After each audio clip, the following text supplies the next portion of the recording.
Face aux vagues du golfe de Guinée, je commence mon voyage dans l'Eldorado noir.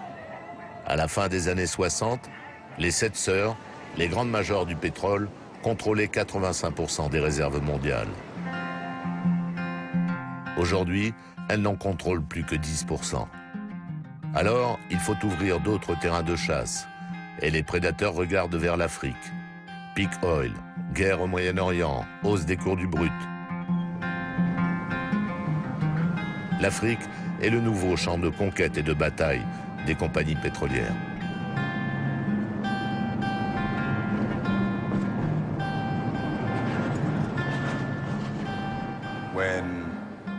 Quand le monde occidental développait ses cultures agricoles et ses industries de base, il n'avait pas besoin d'énergie. C'était l'énergie humaine.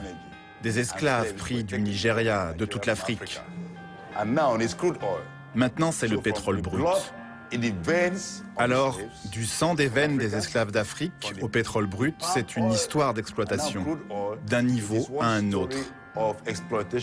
Et honnêtement, il faut que ça s'arrête.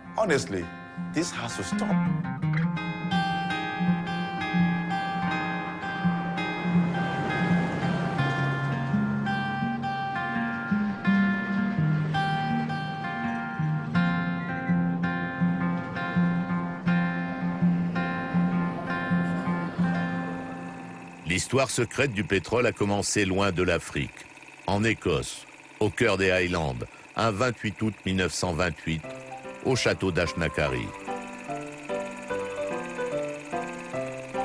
Sous prétexte d'une partie de chasse, 3 hommes ont rendez-vous, un Hollandais, un Américain et un Britannique.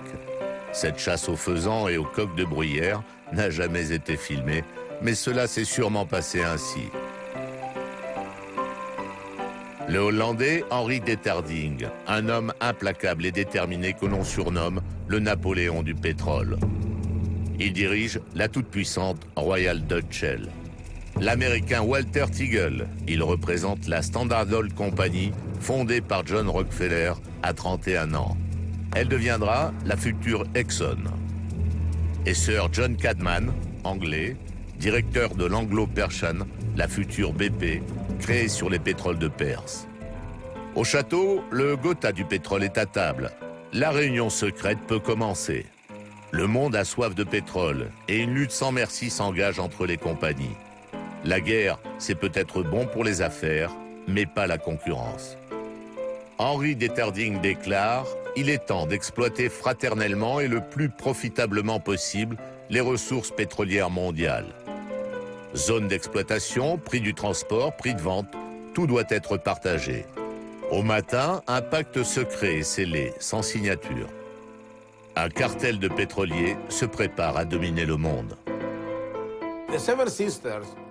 L'idée est que les 7 sociétés, dont seulement 4 ont survécu d'ailleurs, ont dominé l'industrie du pétrole à une époque où cette industrie ne représentait pas seulement un pouvoir économique, mais également une projection de l'impérialisme américain et européen sur le reste du monde.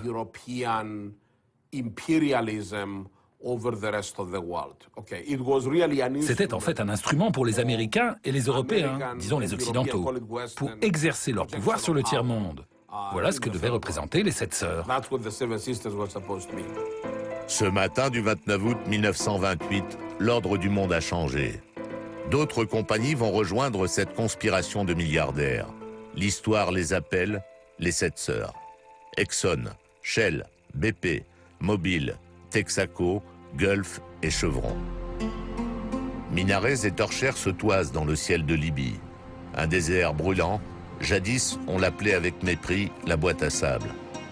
En 1955, le pétrole jaillit au milieu des dunes. Pour les pétroliers, c'est le meilleur du monde. À la fin de la Deuxième Guerre mondiale, sous la pression des compagnies pétrolières américaines, l'ONU et l'Angleterre installent sur le trône de Libye Idriss El-Senussi. En 1959, on a découvert le premier puits de pétrole. À cette époque, l'industrie du pétrole libyen était essentiellement une industrie américaine. Esso a découvert le premier puits, a été la première à exploiter le pétrole et la première à en produire.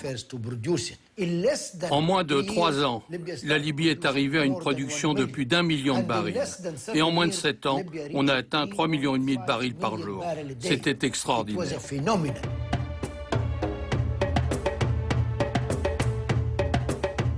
Le royaume de Libye est un véritable paradis pétrolier pour les compagnies américaines.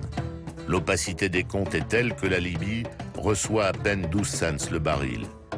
Comme le disait le président Nixon à ses conseillers, le régime du roi Idriss est sûr, car il est corrompu, vraiment corrompu.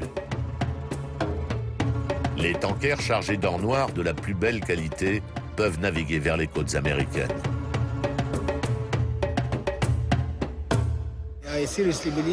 Je pense vraiment que le roi fut un jouet aux mains des compagnies pétrolières après la découverte du pétrole en Libye.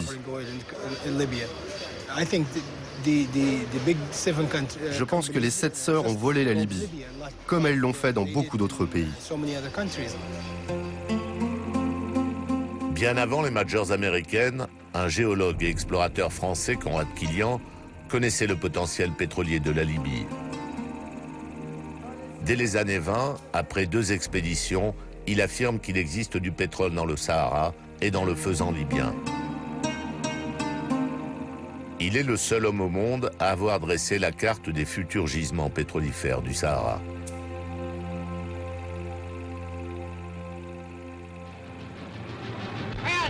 En février 1941, le maréchal Erwin Rommel débarque à Tripoli.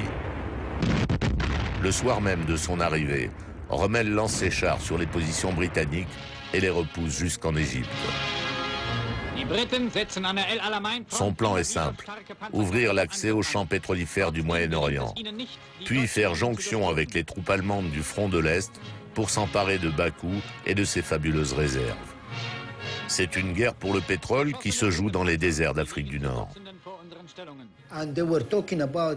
Oui, on pressentait la présence du pétrole en Libye. Et ironiquement, l'Italie et l'Allemagne étaient en guerre contre les Alliés. Ils souffraient d'une pénurie de carburant et pourtant une grande quantité de pétrole se trouvait sous leurs pieds. Ils ont d'ailleurs perdu la guerre à cause du manque de carburant. En 1942, à la tête des forces françaises libres, le général Leclerc lance sa contre-offensive vers les troupes germano-italiennes. Leclerc, dans son avancée victorieuse vers Tripoli, n'oublie pas de laisser derrière lui des petites garnisons dans les oasis du sud libyen et du faisan. Leclerc est sûrement un des rares responsables français à croire au rapport du géologue Conrad Killian et tient à marquer la présence française dans le désert libyen. Le 28 novembre 1946, au cours d'une journée d'inspection dans les confins algéro-libyens, l'avion du général Leclerc s'écrase près de Colombéchar. On retrouvera 13 cadavres, alors que le manifeste de bord n'en mentionne que 12. Le 13e corps disparaîtra mystérieusement, provoquant des rumeurs d'attentats. La volonté du général Leclerc d'assurer à la France le pétrole libyen a peut-être causé sa perte. De retour en France, Conrad Killian tente de persuader le gouvernement de la réalité de ses recherches. Mais seuls les services secrets britanniques semblent s'intéresser à lui. Peut-être un peu trop. C'est là que j'ai eu le spectacle de M. Killian qui s'était pendu à l'espagnolette. Disons qu'il avait la tête à cette hauteur, le buste qui pendait, les jambes en avant. Killian se serait donc pendu dans un minable hôtel de Grenoble le 29 avril 1950 à l'espagnolette de la fenêtre, à 1,20 m de hauteur, alors qu'il mesurait 1,85 m. Malgré des traces de coups, l'enquête conclut au suicide. Au lendemain de la Deuxième Guerre mondiale, la France est sous la coupe des compagnies anglo-saxonnes. Pour gagner son indépendance énergétique, elle se tourne vers son empire colonial. Des géologues font le pari insensé du Sahara algérien. Les travaux de Killian ne sont pas oubliés de tous. Un pari au milieu d'un désert plus grand que la France. Les hommes de la CFP et de l'ERAP, les deux ancêtres de Total et d'Elf, se lancent dans l'aventure. Pour les Français, pour la stratégie pétrolière française, il était important de trouver du pétrole dans l'Empire français, dans les colonies françaises ou dans les ex-colonies françaises, parce que c'était du pétrole payable en francs. Et donc, une fois l'indépendance achevée dans les pays africains, il reste dans la zone franc, et donc c'est important d'avoir du pétrole payable en francs français. Après 4 années de forage sans succès, le pétrole jaillit enfin le 16 juin 1956 à Hassi Messaoud. À plus de 3000 mètres de profondeur, dormait un des plus grands gisements du monde. En un jour, la France devient un grand producteur de pétrole. En 1954, il y a déjà la guerre de libération qui a été déclenchée et la question pétrolière va amener le gouvernement français à revoir sa stratégie vis-à-vis de la guerre d'Algérie, tout simplement. L'Algérie a fait des obsèques solennelles aux victimes de la vague d'attentats qui, dans la nuit du 1er novembre, a déferlé sur divers points du territoire. Au cours d'une trentaine d'attaques... Émeutes, attentats, très vite, derrière ce que l'on appelle pudiquement les événements d'Algérie, se profile une guerre pour l'indépendance.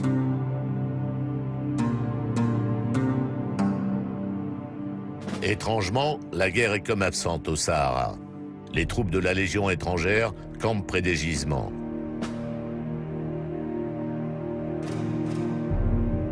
Il n'y a de la part du FLN aucune tentative de saboter ni les pipelines ni les puits, comme une volonté de préserver ce futur trésor de guerre. La découverte du pétrole va modifier la géographie même du pays, tant et si bien qu'il y a même eu une proposition du gouvernement français qui a été faite au FLN en 1957, dans laquelle il était proposé que le Sahara continue à être territoire français et qu'il y ait un couloir large d'un certain nombre de quelques kilomètres entre Hassi Messaoud et Béjaïa, dans lequel seraient posés tous les pipelines d'évacuation du pétrole vers le nord, et les parties à l'est et à l'ouest de ce couloir devaient constituer l'Algérie indépendante. La question pétrolière et la proposition de séparer le Sahara de l'Algérie font capoter toutes les tentatives de règlement pacifique de la guerre d'Algérie. Le pétrole du Sahara alimente la France et l'Europe, et la guerre dure déjà depuis 4 ans. Finalement, des pourparlers s'engagent à Évian entre la France et le FLN.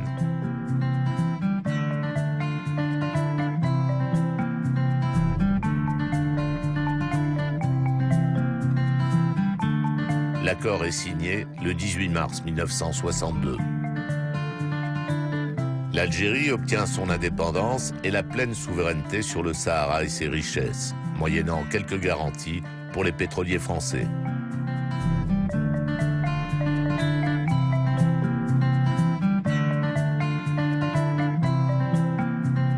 Au cœur du désert, Hassi Messaoud, 1500 habitants, avec chapelle, gendarmerie, boulangerie, poste et piscine. Rien n'est trop beau pour la nouvelle capitale du pétrole français. Laurier rose, palmier, poussent aux côtés de 300 puits. 14 millions de tonnes de pétrole sont produites et les torchères illuminent la nuit saharienne.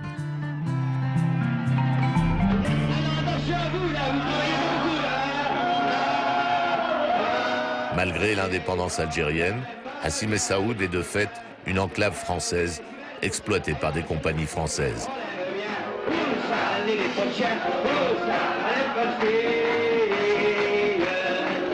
Les bénéfices sont énormes. La fête est fastueuse, mais c'est la dernière. Le président algérien Boumedienne arrête la musique. قررنا ابتداء من هذا اليوم باش على كل حال الثورة الاشتراكية تدخل في قطاع اللي هو كان قطاع خاص يعني حتى واحد ما يمسه وهو القطاع البترولي. قررنا تأميم النقل البري يعني كل الأنابيب اللي هي خارجة من الآبار هذه تصبح ملك متاع الدولة.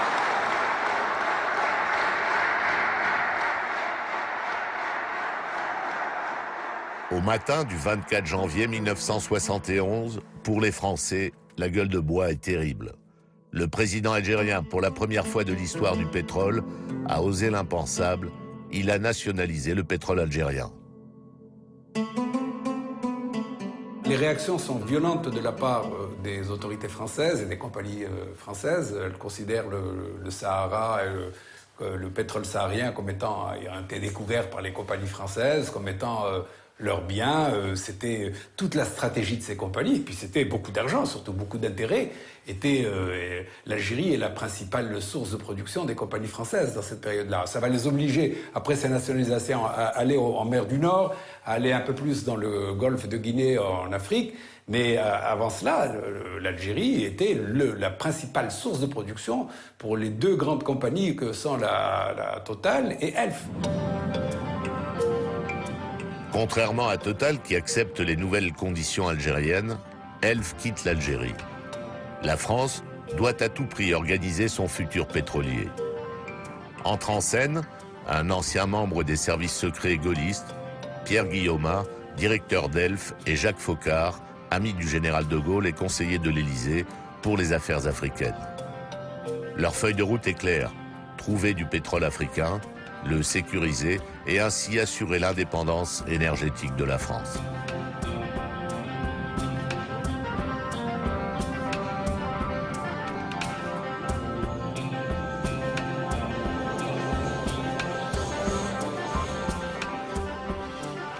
Un lundi d'avril, j'atterris au Gabon, au cœur des ténèbres, au cœur de la politique pétrolière française. L'aventure avait commencé en 1956, dans le delta marécageux de Port-Gentil, au milieu des bois d'Okoumé, d'acajou et d'ébène. Les premiers prospecteurs vont mettre à jour les gisements d'Ozouri et de Pointe-Clairette. Un an plus tard, le pétrolier Le Ronsard quitte le terminal de Cap-Lopez pour le port du Havre. Les pétroliers qui opèrent au Gabon, et spécialement Total Gabon, qui a succédé à Elf Gabon, ont une telle importance dans l'économie du Gabon et dans la relation avec la France. Le rôle de Total Gabon va certainement au-delà du pétrole au sens strict. Et c'est vrai, le Gabon est devenu un protectorat de la République française géré par Jacques Foccart et Elf. Leur homme lige, le président Omar Bongo. Avec la bénédiction des autorités françaises, Elf mène sa propre diplomatie. L'Afrique sans la France, c'est une voiture sans chauffeur. La France sans l'Afrique, c'est une voiture sans carburant, aimait à dire Omar Bongo. Bongo, l'ami de la France et de tous ses présidents. C'est Elf, avec la France-Afrique, qui ont imposé Bongo au Gabon pendant 40 ans. Ce n'est secret pour personne. Pour travailler tranquille. Et qui a bénéficié de ces largesses, la largesse de Elf? C'est Bongo et sa famille. C'est clair, c'est pas la population. Je ne trouve pas d'excuses, je ne trouve pas de raisons. Je ne trouve pas de justificatif pour ne pas qualifier ce qui s'est passé au Gabon particulièrement, pour ne pas le qualifier de génocide économique entre les multinationales et les dirigeants gabonais imposés par les mêmes multinationales. Mais ça ne s'arrête pas là. Elf va étendre son influence à une grande partie de l'Afrique noire, ainsi naît la France-Afrique. Nigeria, Tchad, Congo, Cameroun, Angola, Elf finance aussi bien les régimes en place que les guérillas. Une diplomatie où l'argent coule à flot dans les pays pétroliers d'Afrique noire. Commissions occultes, détournements de fonds, Elf va faire la fortune de ses cadres et de quelques dirigeants africains. En dégageant plusieurs milliards de francs de caisses noires, les satrapes africains et les dirigeants d'Elf ont fait bien plus que de détourner de l'argent. Ils ont créé du malheur. C'est l'Afrique qui a financé une grande partie de la vie politique française, mais dans l'affaire Elf, ce financement représentait quelques pourcents. le gros des détournements a fait la fortune des cadres d'Elf et de leurs amis. Plage et surf, sous le soleil africain, le quotidien des expatriés du pétrole semble paisible. Mais dans ce pays d'à peine 1 million d'habitants, la dépendance au pétrole rend le quotidien difficile. Alors, on mendie l'aide du FMI, car l'argent du pétrole s'est perdu, évaporé. La fête est finie. Après 8 années d'instruction, des milliers d'auditions et procès-verbaux, l'affaire Elf est jugée et le verdict tombe. En novembre 2003, Loïc Le Floch-Prigent, le directeur, André Tarallo, le Monsieur Afrique, Alfred Sirvin, l'homme des missions spéciales, sont condamnés à la prison. Elf, pour le prix de ses crimes, est racheté par Total. La compagnie française rejoint alors le club des puissantes 7 sœurs.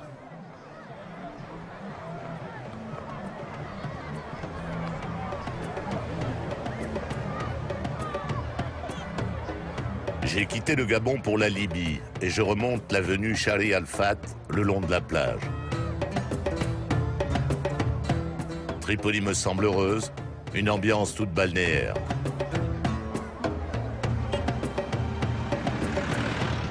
Mais ce samedi, les ouvriers des chantiers, tous migrants, ne goûtent pas au congé. Il faut bâtir vite. Le colonel Mouammar Kadhafi, guide de la révolution arabo-libyenne, populaire et socialiste, l'a ordonné. Le 1er septembre 1969, en l'absence du roi Idriss parti faire sa cure annuelle à l'étranger, un groupe d'officiers renverse le régime et le capitaine Mouammar Kadhafi proclame la République. Le nouveau leader de la révolution a tout juste 27 ans.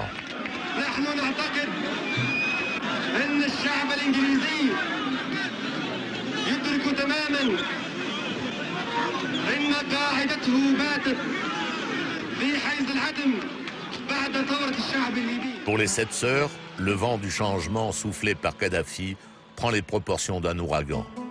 En 1970, il décrète la nationalisation du pétrole libyen. En quelques mois, les 7 sœurs se sont trouvées un véritable ennemi. Kadhafi a fait un discours lors de l'ouverture des négociations et il a prononcé une phrase importante. La Libye a vécu plus de 5000 ans sans pétrole et elle est prête à vivre encore 5000 ans sans pétrole. C'était un coup terrible pour les compagnies pétrolières. Elles se rendaient compte que nous étions sérieux et pour le prouver, nous avons stoppé la production pétrolière. Au large de Tripoli, le golfe de Gabès. L'hélicoptère me dépose sur la plateforme de Bouri, le plus important gisement de la Méditerranée. Kadhafi a besoin d'argent pour nourrir sa révolution. Le pétrole va lui en apporter. L'argent du pétrole pour lutter contre l'impérialisme et soutenir la lutte palestinienne. Argentier du terrorisme, Kadhafi s'embarque dans une escalade meurtrière. En 1982, les États-Unis décrètent un embargo contre la Libye. L'embargo reconduit et durci va durer jusqu'en 2004 et pénaliser lourdement l'industrie pétrolière libyenne. Je pense que l'on peut affirmer que la Libye était l'ennemi numéro 1 des compagnies pétrolières et particulièrement des compagnies américaines. Une des accusations contre le pays, en particulier dans les années 70-80, était que Kadhafi générait tellement d'argent avec le pétrole qu'il répandait la terreur dans le monde entier. Me voici sur les routes de la Costa Esmeralda, vers le village d'Olbia. L'eau turquoise est comme un écrin pour les yachts de quelques Crésus des temps modernes. J'ai rendez-vous ce matin avec son Excellence Cheikh Yamani, l'une des figures les plus emblématiques du pétrole arabe. J'étais opposé à une hausse aussi rapide des prix du pétrole, car c'était contre les intérêts des Arabes et des producteurs de pétrole. Peut-être était cela mon crime, je ne sais pas. Le 21 décembre 1975, un groupe de 6 terroristes armés entre dans le quartier général de l'OPEP, à Vienne. Leur mission, assassiner le ministre saoudien du pétrole, Cheikh Yamani. À la tête du groupe, Ilich Ramirez Sanchez, dit Carlos. Carlos et moi, on parlait, on plaisantait. Il était très gentil avec moi. Mais il m'avait dit qu'il allait me tuer. Le commando exige un avion pour se rendre à Tripoli. Kadhafi refuse de les accueillir. Les otages sont finalement libérés à Alger. Certains ont affirmé que Cheikh Yamani devait mourir, car il était une marionnette des Américains, soutenant leurs intérêts, faisant baisser les prix, favorisant le protectionnisme. Il aurait constitué d'importantes réserves pour maintenir des prix bas. Certains considèrent que Yamani travaillait à l'encontre des intérêts arabes, palestiniens ou de l'OPEP. Mais rien n'est arrivé à Cheikh Yamani. Il a été libéré sain et sauf. Y a-t-il eu un arrangement? Cheikh Yamani ne m'en dira pas plus. Carlos, de sa prison, affirme que Kadhafi est l'instigateur de la prise d'otages. Je quitte le Cheikh Yamani pour le Soudan sur les bords de la mer Rouge.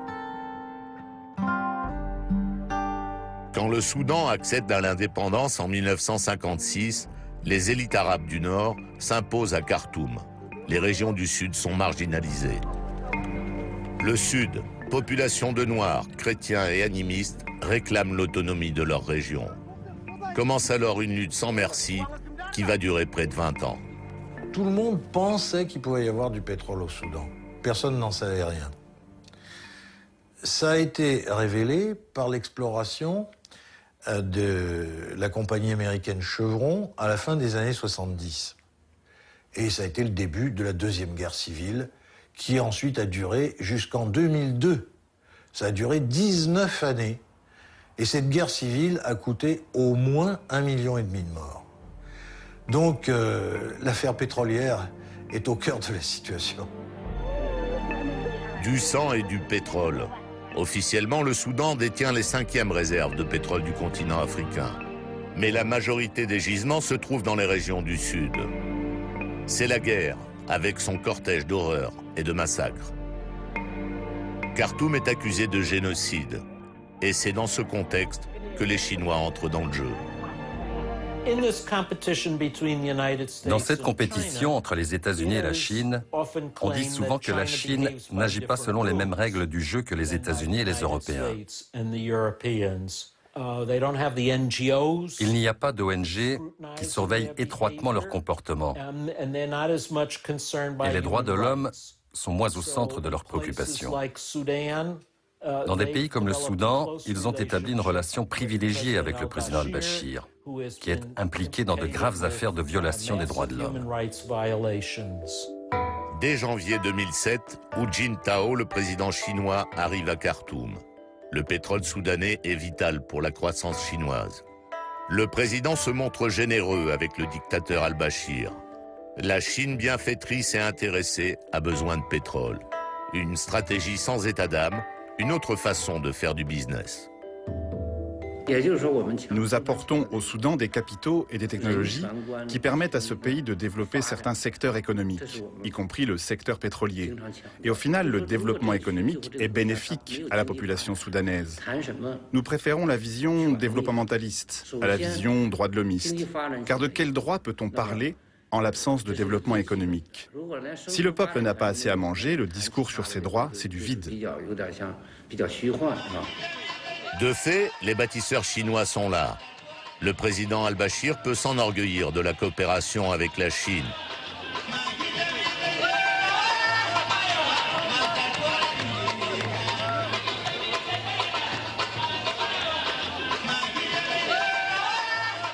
Barrage sur le Nil, route et stade. Pour exporter par Port-Soudan ses 500 000 barils quotidiens extraits des gisements du Sud, la Chine construit l'oléoduc Egling-Port-Soudan. Le pétrole du Sud-Soudan est acheminé par mer jusqu'au port chinois.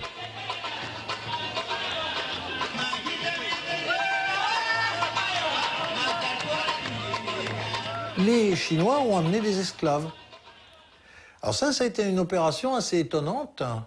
Plus de 25 000 travailleurs qui étaient des condamnés à des peines de droit commun, qu'on a extraits des prisons chinoises, qu'on a amenés au Soudan, et on leur a dit, voilà les gars, voilà des pelles et des pioches, au boulot.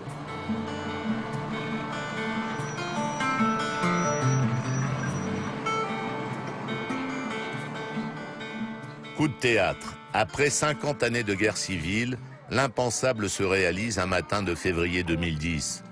Par une majorité écrasante, le Sud-Soudan obtient son indépendance. Un nouveau pays est né.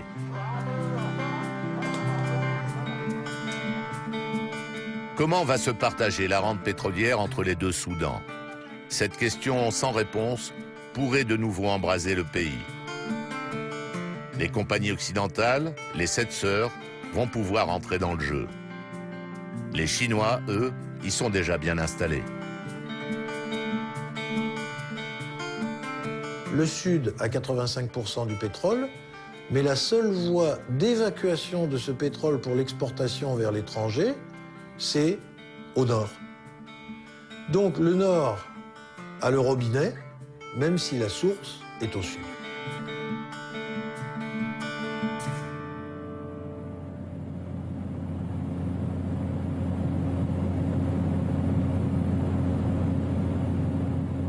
Je traverse le continent noir pour retrouver le Gabon.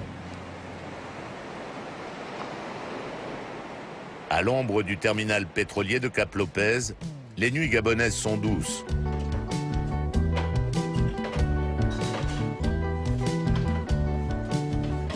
Quelques beautés locales me séduisent tandis que les Chinois se prennent au jeu.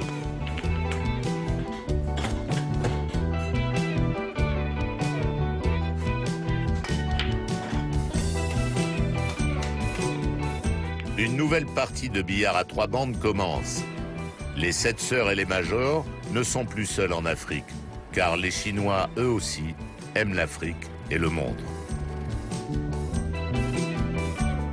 10 milliards de prêts promis par le président Jintao pour les 3 années à venir. Le Gabon a besoin de beaucoup d'argent, un souci pour les 7 sœurs.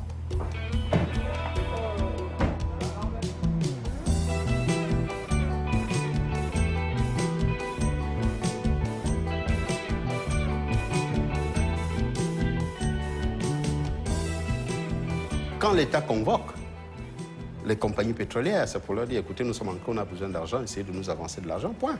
Aujourd'hui, l'État gabonais est presque sous perfusion. Ce sont ces multinationales qui injectent de l'argent dans les caisses de l'État. C'est-à-dire, on peut même dire que le pétrole gabonais est hypothéqué. Point plié, s'il vous plaît. Point droit plié. Point droit plié. Ensemble, unis dans la concorde et la fraternité. Aujourd'hui, c'est jour de grève pour les ouvriers de Total. Un peu de chahut est organisé au terminal de Cap-Lopez, mais sans illusion. Nul ne peut défier le pétrolier sur ces terres.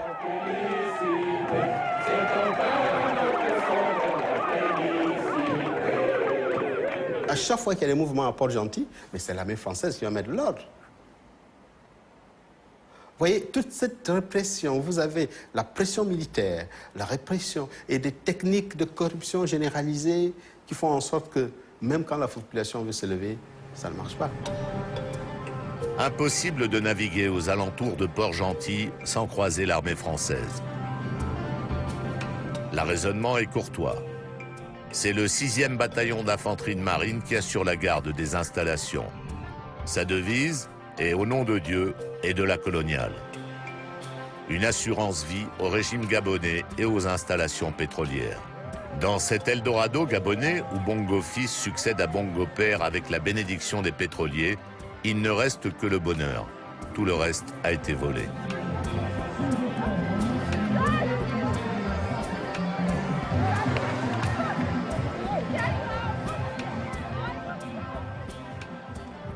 Posé sur le ventre de l'Afrique, le golfe de Guinée. En 20 ans, sa production a doublé. On parle là aussi d'un nouvel Eldorado. Sur les billets de 500 $ nigérians figure une plateforme pétrolière, un derrick, d'où est venu l'argent qui a rendu le Nigeria prospère depuis 50 ans maintenant. Mais aujourd'hui, le peuple du Nigeria et le peuple du delta du Niger particulièrement n'ont pas profité des ressources de ce pétrole qui a généré cet argent. Voilà le cœur de la crise au Nigeria.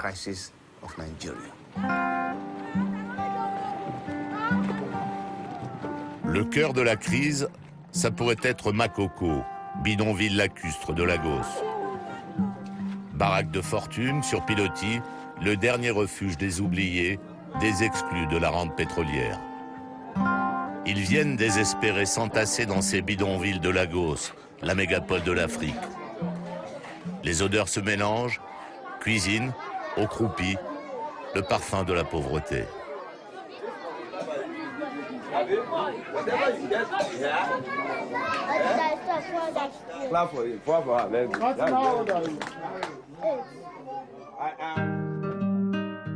Comme toujours, l'aventure est magnifique.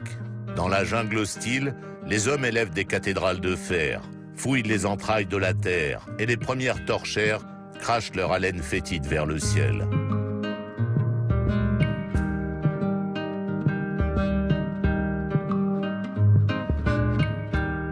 En 1956, Shell ouvre les vannes du pétrole nigérian, alors protectorat de la couronne britannique. Les premières cargaisons partent vers l'Europe, comme jadis l'huile de palme et le cacao, bien avant les esclaves convoyés vers les plantations du Nouveau Monde.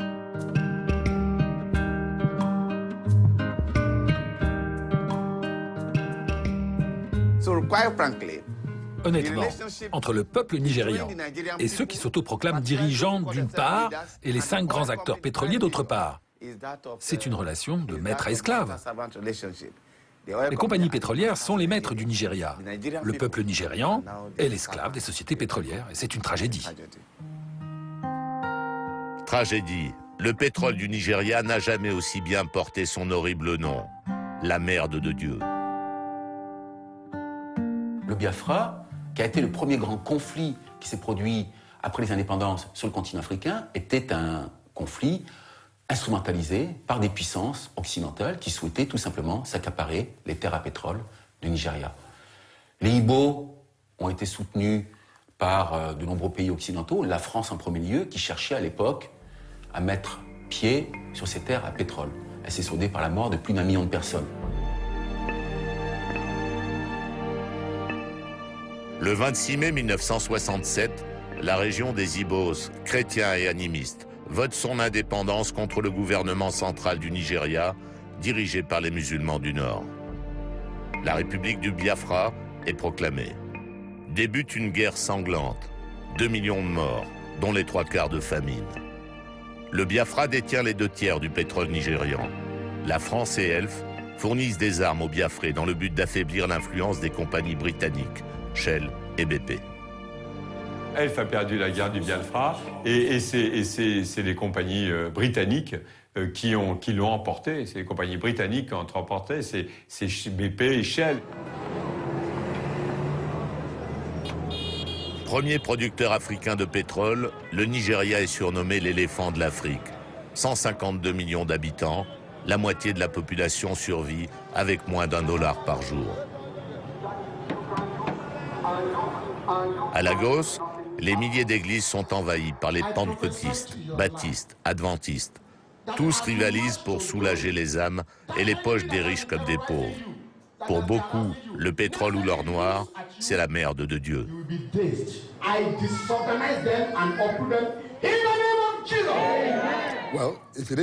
Si c'est vraiment la merde de Dieu, je ne connais pas un seul Dieu qui infligerait un tel malheur à son peuple.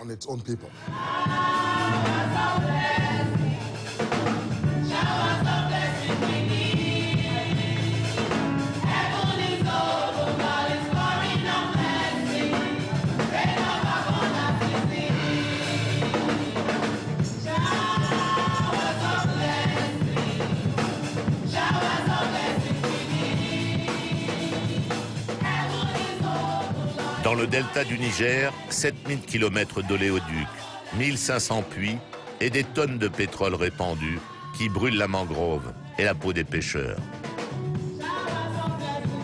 Une gigantesque pollution dénoncée avec courage, mais sans succès. Les Ogonis sont un peuple de pêcheurs qui ont toujours vécu dans la mangrove et qui finalement tiraient leurs ressources des ressources halieutiques du delta du Niger.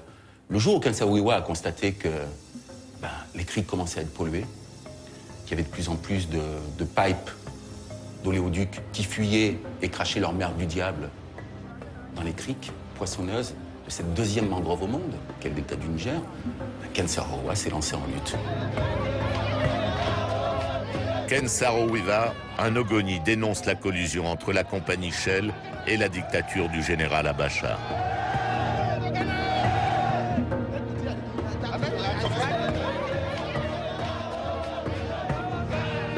Il accuse le groupe pétrolier de polluer l'environnement et de ne pas partager ses gains fabuleux avec la population locale. Il mobilise des dizaines de milliers de personnes et Shell, sous la pression, cesse sa production. Le pétrolier demande alors l'intervention de la police et l'armée nigériane contre les manifestants. On dénombre les morts par centaines. Ken Saro-Wiwa est arrêté et condamné à mort. Le 10 novembre 1995, à Port Harcourt, Ken Saro-Wiwa est pendu avec 8 autres de ses camarades. Tout le monde sait que Shell, la société d'exploitation pétrolière, était complice dans le meurtre de Ken Saro-Wiwa. Ils étaient complices parce que ce sont eux qui, pour l'essentiel, ont instigé les troubles qui ont finalement mené à l'arrestation, le procès et la pendaison de Ken Saro-Wiwa. Je quitte Port Harcourt par une piste tracée par Shell pour transporter ses employés sur les sites du Delta. Interdit de filmer et les barrages de l'armée sont fréquents. Ici, dans ce pays riche à millions, l'eau n'est plus potable, les terres incultivables et l'air irrespirable. Quand on touche des bénéfices, alors tout va bien.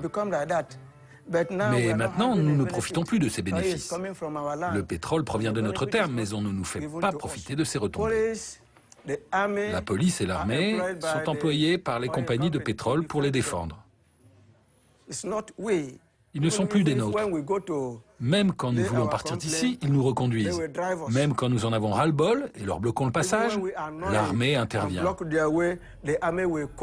Parfois, ils enferment nos enfants. Alors est apparu le MEND, mouvement pour la libération du delta du Niger. Enlèvement, attentat, le mouvement mêle banditisme et revendications politiques. En 2008, leur combat prive le Nigeria de 25% de sa production pétrolière. Les cours mondiaux de brut s'affolent.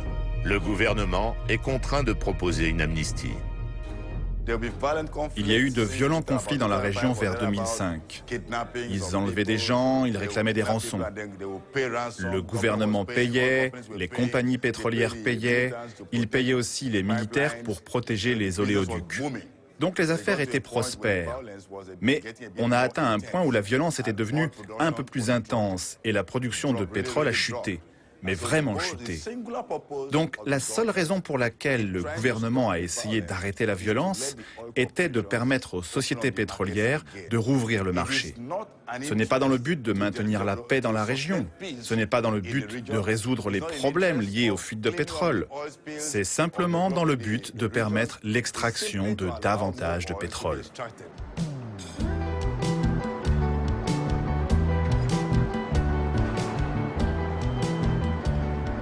Alors que le pétrole coule à flot dans les soutes des tankers, la pénurie d'essence est chronique à Lagos. Les 4 raffineries du pays sont obsolètes. Le premier exportateur de brut du continent est obligé d'importer son essence raffinée. Un paradoxe qui fait la fortune de quelques compagnies.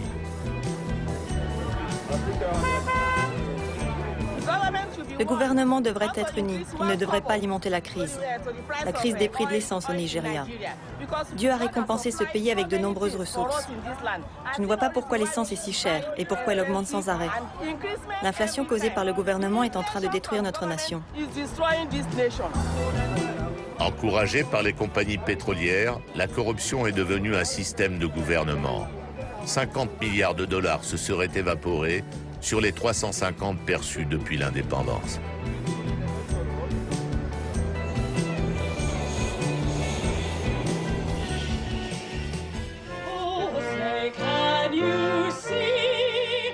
En juillet 2003, George W. Bush est au Nigeria pour son premier périple africain. Le continent noir, avec ses réserves, doit fournir 25% du brut américain d'ici à 2020. Several African governments face particular dangers from terrorists. And the United States is working closely with those nations to fight terror. And we will do more. I propose a new $100 million initiative to help those governments in East Africa protect their people and to fight terrorist networks. Le pétrole africain est devenu très important et attractif pour les États-Unis pour plusieurs raisons. La première raison est que ce pétrole ne vient pas du Moyen-Orient. Et je n'ai pas besoin d'insister sur le fait que les États-Unis, pour des raisons de sécurité énergétique, cherchent à diversifier leurs sources d'approvisionnement. Et l'Afrique semble attirante dans le sens où elle représente une autre option, une alternative au Moyen-Orient. Deuxième chose, l'Afrique et les États-Unis ne sont séparés que par l'océan Atlantique. Le continent africain, le nouvel Eldorado pour les États-Unis et les Sept Sœurs. Alors, va pour la paix avec son principal producteur, la Libye. Et tant pis si le colonel Kadhafi est un criminel, les affaires avant tout. Pour ma part, j'ai rendez-vous dans la médina de Tripoli, au milieu des échoppes.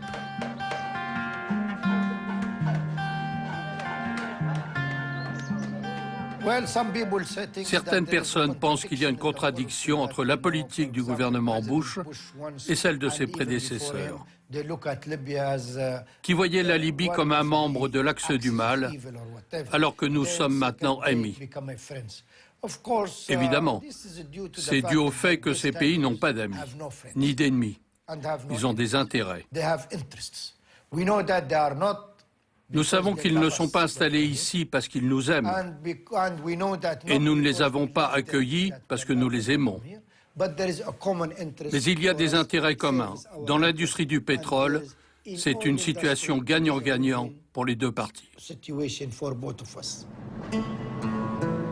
En 2003, la Libye reconnaît officiellement la responsabilité de ses officiers dans l'attentat de Lockerbie et aussi celui du vol 772 UTA.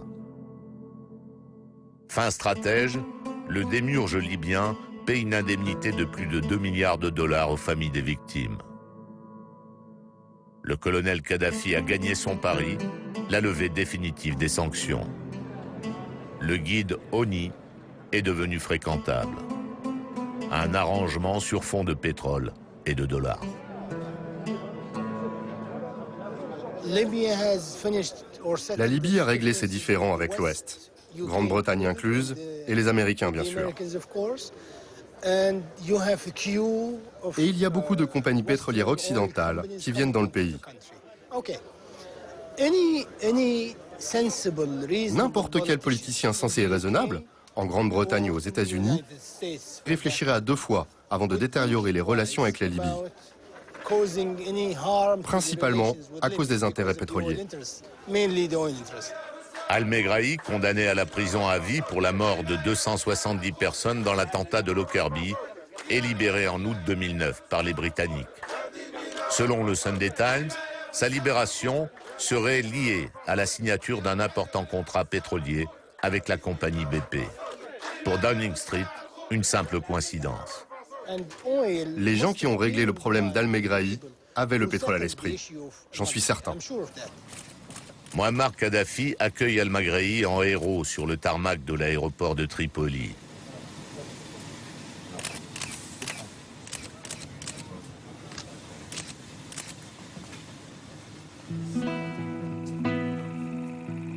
Dollars, sang et pétrole, le prix à payer pour le retour des 7 sœurs en Libye.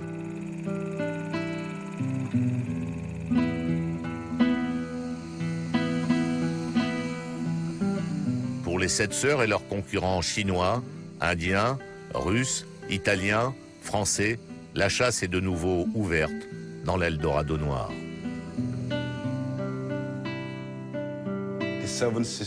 Les 7 sœurs, les dangereuses 7 sœurs.